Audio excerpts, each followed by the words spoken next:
ಬನ್ನಿ ಇವತ್ತು ಇಡೀ ದಿನ ನಾನು ಏನು ತಿಂದೆ ಅಂತ ಈ ವ್ಲಾಗಲ್ಲಿ ತೋರಿಸ್ತೀನಿ. ಬೆಳಗ್ಗೆ ಮೀಟಿಂಗ್ ಆದ ತಕ್ಷಣ ಫಿಕಾ ಇತ್ತು. ಫಿಕಾನಲ್ಲಿ ಒಳ್ಳೆ ಮಫಿನ್ಸು ಕೇಕ್ ಎಲ್ಲ ಕೊಟ್ಟಿದ್ರು. ಮಧ್ಯಾಹ್ನ ಫ್ರೆಂಡ್ ಒಟ್ಟಿಗೆ ಲಂಚಿಗೆ ಹೋಗಿದ್ವಿ. ಅಲ್ಲಿ ಪಿಜ್ಜಾ ಆರ್ಡ್ರ್ ಮಾಡಿದ್ವಿ, ವೆಜಿಟೇರಿಯನ್ ಪಿಜ್ಜಾ. ಸಖತ್ ಯಮ್ಮಿ ಆಗಿತ್ತು. ಪಿಜ್ಜಾ ಎಲ್ಲ ತಿಂದು ಮತ್ತೆ ಕೆಲಸ ಸ್ಟಾರ್ಟ್ ಮಾಡಿದ್ವಿ. ಈವ್ನಿಂಗ್ ಮನೆಗೆ ಬಂದೆ. ಮ್ಯಾಂಗೋಸ್ ಬಂದಿತ್ತು, ಬಾದಾಮಿ ಮ್ಯಾಂಗೋ ಆರ್ಡ್ರ್ ಮಾಡಿದ್ದೆ. 1 kgಗೆ 3 ಮ್ಯಾಂಗೋಸ್ ಬಂದಿತ್ತು. ಸೊ ಮ್ಯಾಂಗೋಸ್ ಹೆಚ್ಕೊಂಡು ತಿಂದ್ವಿ. ಸಖತ್ ಸ್ವೀಟ್ ಆಗಿತ್ತು. ಒಳ್ಳೆ ಶುಗರ್ ತಿಂದಿರೋ ಥರ ಅನಿಸ್ತಾ ಇತ್ತು, ಅಷ್ಟು ಸ್ವೀಟ್ ಆಗಿತ್ತು. ಮ್ಯಾಂಗೋಸ್ ಎಲ್ಲ ತಿಂದು ಈವ್ನಿಂಗು ಅರಿಯಾದ್ನ ಸ್ವಿಮ್ಮಿಂಗಿಗೆ ಕರ್ಕೊಂಡು ಹೋದ್ವಿ.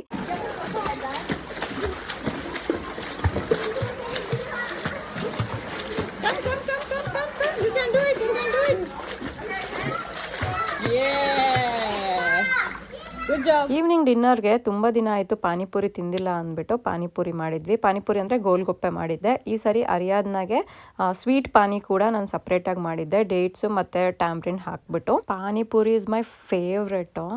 ಸೊ ಇಲ್ಲಿ ಸಿಗೋದಿಲ್ಲ, ಏನು ಮಾಡೋದು, ಮನೆಯಲ್ಲೇ ಮಾಡಿಕೊಂಡು ಟೇಸ್ಟಲ್ಲಿ ಅಡ್ಜಸ್ಟ್ ಮಾಡಿಕೊಂಡು ತಿನ್ನಬೇಕಾಗುತ್ತೆ.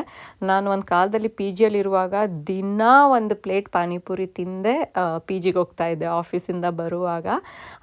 ಅಷ್ಟೇ, ಇದಾಗಿತ್ತು ಇವತ್ತಿನ vlog. Thank you for watching my video. See you in my next vlog.